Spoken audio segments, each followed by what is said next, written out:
In this short tutorial, I will show you how to allow only admins to send messages on WhatsApp. This feature can be useful for ensuring that important announcements or information are only shared by authorized individuals within the group. To get started, open up the WhatsApp application and then tap Chats.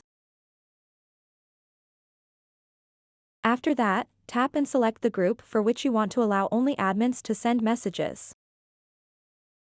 Then tap on the group name at the top left. And then scroll down a bit. Tap Group Permissions.